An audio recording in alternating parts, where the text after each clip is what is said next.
And I'd like to introduce Amelia Cruzel, PhD, Vice President of Business Development for Syntekabio.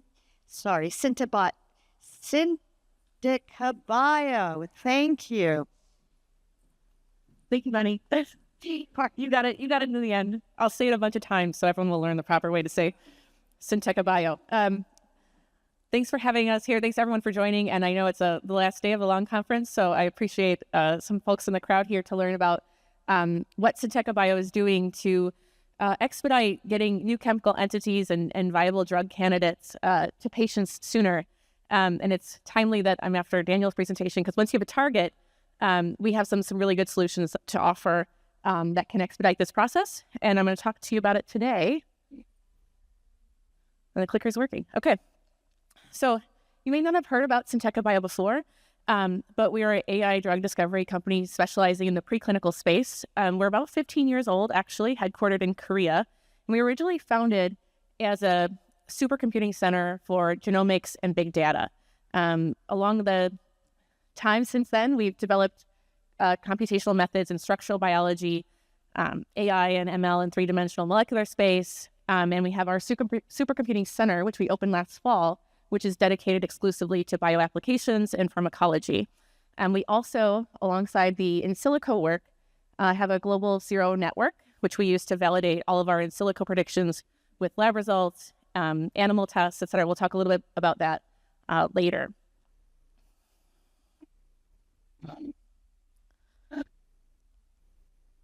There we go. All of this is in support of our mission, which is to bring solutions to patients faster. I'm sure everyone in this room knows drug discovery is a complex, time-consuming, expensive process, highly regulated. So there's a lot of checks and balances. But we are laser focused on our expertise in the preclinical space and to consolidate that to as quick as possible. And we have an AI solution plus our lab validation techniques. That means we can go from a target to an IND-ready package in about 2 years. This would typically take 5 to 10 using traditional medicinal chemistry methods. We are constantly searching for new drug candidates. It's actually working right now. We'll tell you about that, to bring the best possible drugs to patients as soon as possible. There's a lot of unmet need out there in the medical space, right? Patients who don't have access to care or patients who don't have viable drugs that will sort of help their particular condition or issue. And so we have devoted our supercomputing system and our know-how to try to accelerate the process we know best, which is sort of molecular discovery on target proteins of interest.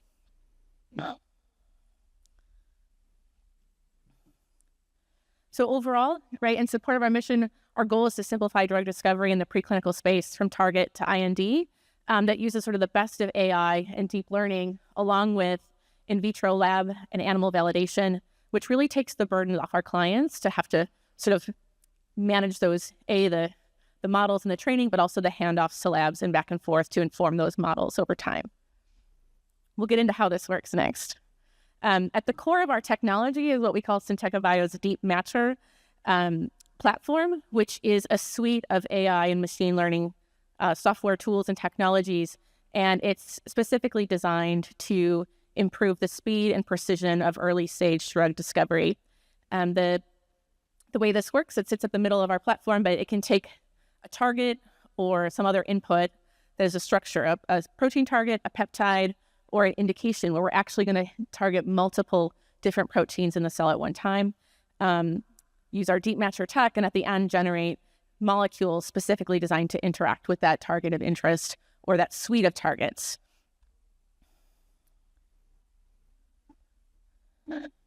You can imagine, though, that permuting molecular chemical space against protein targets takes a lot of computational work. And so in order to do this with the rigor that we require in our system, we built our own supercomputing center. You can see it pictured here. Those are some of our servers. The AI Bio Supercomputer, which we call the ABS, is about 100,000 square feet, includes 10,000 servers that are all running our proprietary operating system, which has been exclusively designed for this type of computation, right? This is all we do here. We're very focused on it, and everything here is optimized for the precision and efficiency of running these computational tests. We have 2 more buildings coming online by the end of 2026, which will expand our server capacity along with our models learning over time to get better at doing these predictions.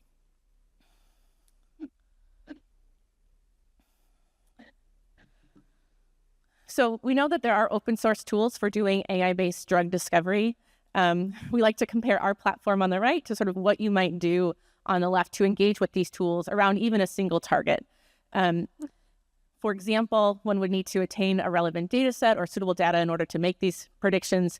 You'd have to find a model, make a model, evaluate models that would be suitable to the problem or prediction you're interested in doing. After that, there's this part of model training, which would rely often on data. We used a physics-based approach, but in this case, it might be another set of data. You need to make a lot of decisions about what to train your model towards, like what it's going to do. And after all that, you can run the prediction, get some results, and those are only as good as what they do in the test tube or in physiology. So you need to validate them, which means synthesis, the in vitro tests. I'm belaboring this because it is laborious, and our goal is to really take these friction points out of it. After you validate the test or it becomes invalidated by the test failing, you go back to your model, right? And you're training it all against a single target in order to kind of hopefully move out towards preclinical animal testing and maybe the IND phase. Our solution on the right, it's very simple, right? It's our cloud, and then out comes a chemical. But we really have eliminated all of those friction and handoff steps and automated how our in silico work talks to the chemical work and back in order to improve the models, improve the predictions, and end up with a more precise sort of suite of leads at the end of that. And we'll talk about how that works. The other thing that our solution includes is that it is trained against atomic physics and not a single target. And therefore, it is applicable across many therapeutic areas, lots of different proteins and peptides, and we can really use this in an agnostic way to cover many, many different drug discovery needs. Like I said, we do really pride ourselves on the amount of validation we do throughout this process. AI is a great tool. Everyone here this week, we're talking a lot about it. It's useful in a lot of ways. But in the case of drugs that are going to go into patients, it's really only as good as what happens in vitro and in vivo, right? So we know that it must be tested, and we incorporate chemical tests, in vitro tests, and in vivo tests along our AI discovery process in order to validate and eliminate failures sooner rather than later. You can see we test for things like synthesizability, potency, toxicity. We'll talk more about those filtering steps later. And I said as I mentioned, the experimental validation and tests are used to improve our models over time. As part of our workflow, we have global CRO partners along with synthesis partners so that we are not waiting on the lab tests as long as maybe might be normal, and we can go back to the in silico predictions and optimize further. And this always is improving our models for what we can predict over time. There we go.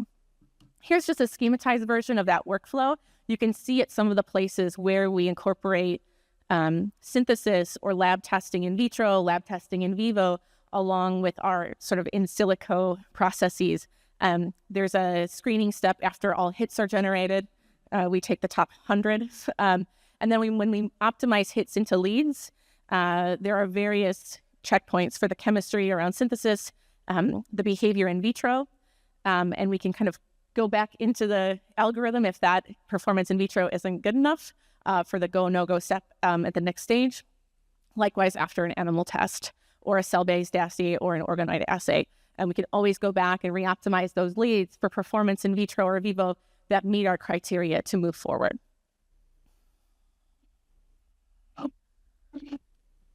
Okay, I'm going to now get into the weeds a little bit about how our hit generation algorithm works. We call this auto binding pose. It uses our DeepMatcher tech, and it's how we go from a target protein to a set of hit candidates in the end. First, we take a target protein, which is usually a three-dimensional molecular structure of the target of interest. From there, we map pockets that might be druggable. From each pocket, we create a mold, which is sort of a three-dimensional thing that would fit inside the pocket. I'm going to use really simple language because I'm not a computational person. And then our set of query candidates are permuted in space against that mold to see what orientation of the molecule fits best. Those are called binding poses. And all orientations of that candidate in the mold space are stored in a virtual library and evaluated by 3D CNN scoring. So we're essentially optimizing for the hit scaffold and its orientation in that space that would fit nicely into the protein pocket. And we're also evaluating these for the root mean square deviation. So we're looking at things with the lowest deviation rates and the highest score on CNN. From there, we take sort of the top 10,000 or so. I'll actually use the laser and show you. This cluster, right, is the highest performing CNN on the Y and RMSD on the left, or on the X, I'm sorry. So we're looking for things on the left-hand side and as high up as possible. Those are moved to the next step where we do a molecular dynamics simulation for binding free energy and strain on the ligand as well. There we're looking for the sort of best binding and the lowest strain. And that leads us to our final step where we select the top 100 hit compounds. It's the bottom left here. And those we synthesize and test in vitro for movement to the next stage. I'm going to stop and pause and mention that we're really proud of this auto binding pose algorithm, and it actually currently outperforms industry benchmarks for hit generation in this space. I'll talk a little bit about how we evaluated it. On the left-hand side is our hit generation auto BP against industry standard called DINC. We're evaluating here the RMSD we could detect for a protein ligand complex. These are known complexes. And in each of the bar charts, Syntekabio's performance is the dark blue and the industry standard is in the lighter blue. In all but one of these 25 cases, Syntekabio detected with a lower RMSD than the industry standard across the board for protein peptide complexes. And on the right-hand side, it's for protein ligand complexes. And what we're plotting on the y-axis is the proportion of those 190 test cases that either workflow was able to detect with an RMSD of less than 2.5. So again, a standard threshold for this measurement. In the example, glide docking versus our pocket mold, we could detect with an RMSD of less than 2.5 in 62% of the cases.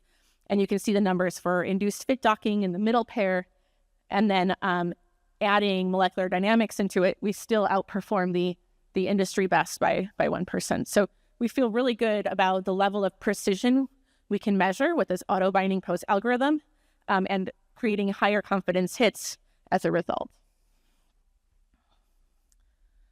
Okay, so out of the hits, we get 100 that are tested in vitro. The top hits move into our lead generation and optimization workflow, which we call ALGO. It's just what we are sort of shorthand for the hit to lead process. And what we do is we take the top hits as sort of a chemical scaffold and permute the R groups along the outside of that scaffold. You can see sort of a schematized version where the scaffold here is in gray in the middle and the red and blue represent different R groups permuting on the outside. We can permute 20,000 R groups alone and in combination on any given scaffold, leading to 1 to 3 million on average different lead structures that we're testing in computational space. These are evaluated for strain and binding free energy to find the top 10,000 compounds. From there, we do CNN scoring and then a higher resolution molecular dynamics simulation on those interactions for the best performing, again, for best fit and, binding free energy and strain. We then use an ADME-tox model to further filter those. That undergoes then a medicinal chemistry inspection by one of our in-house scientists, and that results in a sort of top 20 compounds in the end that we then go take to the lab. So we have these synthesized, and we do some in vitro assays that I'll show you on the next slide. Okay, so we're looking at a few different IC50 plots here of, again, a suite of leads coming out against any certain targets, and we'll talk through them. On the left-hand side is leads generated against CLK2, which is an oncology target, fairly well known. And you can see in the The red here represents the mother compound, so the initial hit that was put through this process.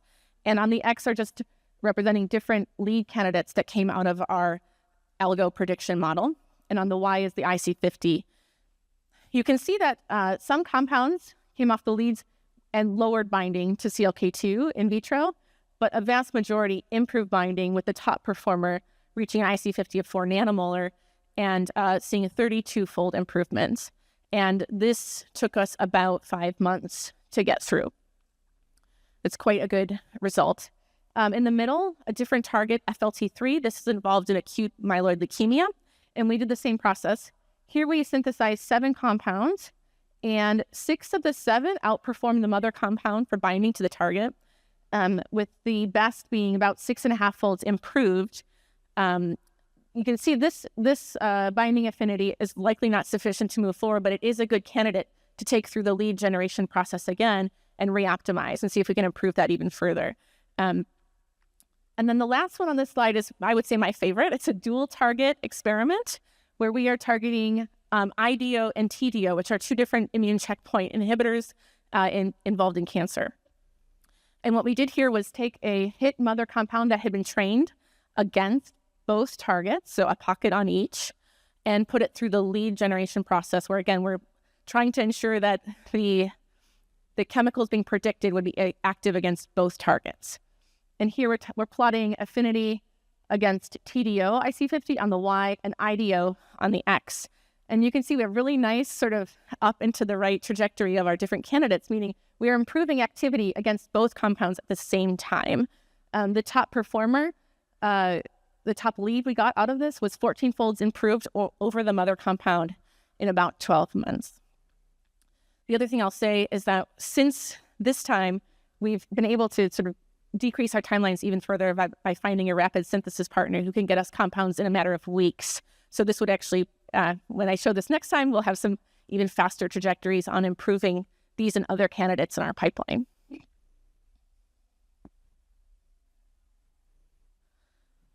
Okay, and then this slide is about what we call the Syntekabio LaunchPad, which is sort of their product and platform where at this conference to sort of socialize and get more sort of feedback on.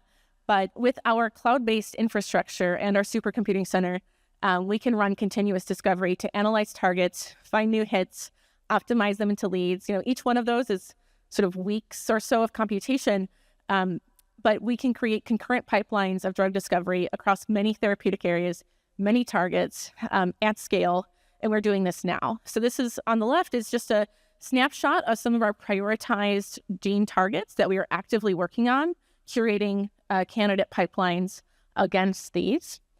You can see they span priority indications, serious unmet need, things like oncology, CNS disorders, dermatology. There's a number of others. And we hope to find partners and collaborators with expertise in the clinical phase that can sort of help work with us on these to bring them to fruition sort of into the clinical phase and beyond. Again, if you're taking photos, you want to know that we have a more detailed list. I have flyers. We're very transparent about it. You can hear what we're working on. We'd love feedback on our pipeline and what's interesting to you.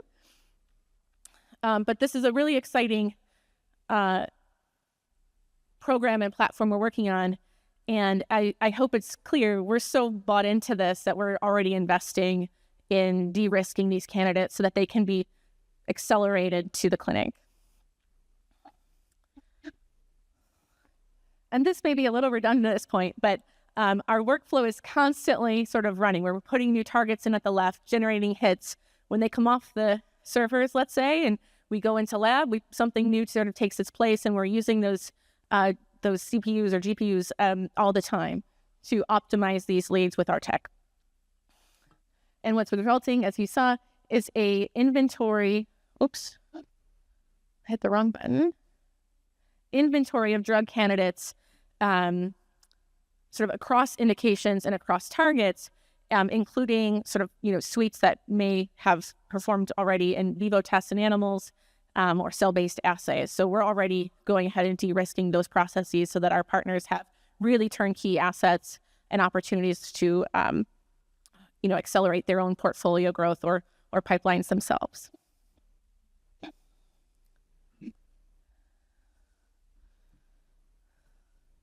So I hope this has given you a flavor of Syntekabio's deep AI expertise, our investment in our tools and our workflows that can expedite your and other drug discovery efforts. And we have this AI platform that's integrated with our experimental validation tools, all leading up to sort of that IND-enabled package of data with a compound that's been fully vetted. We have built this to be disease agnostic, require little input from our client in terms of how to do the workflows, how to do the testing, but it is really flexible in that if someone's interested in assets we've already de-risked, that's fantastic, but we can also put in any other target or disease indication into our sort of workflow and find new candidates and help vet them. So that's what I have. I think we've got a great set here of turnkey assets for partners who are interested to learn more. I'd love to hear thoughts from all of you in the room, if you have questions. Again, we're Syntekabio is the right way to say it. And my name is Amelia. We're at booth 22 as well. So if you have technical questions, I can get you some experts as well.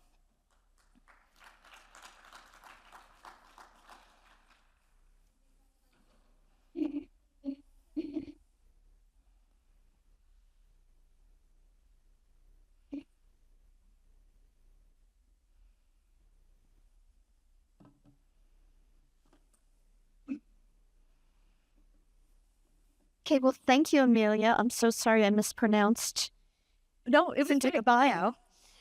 We do have a quick session break until 1:20 when we have a luncheon presentation back in here. Lunches will be right outside the room. Bring them on in, and we'll see you in a few minutes.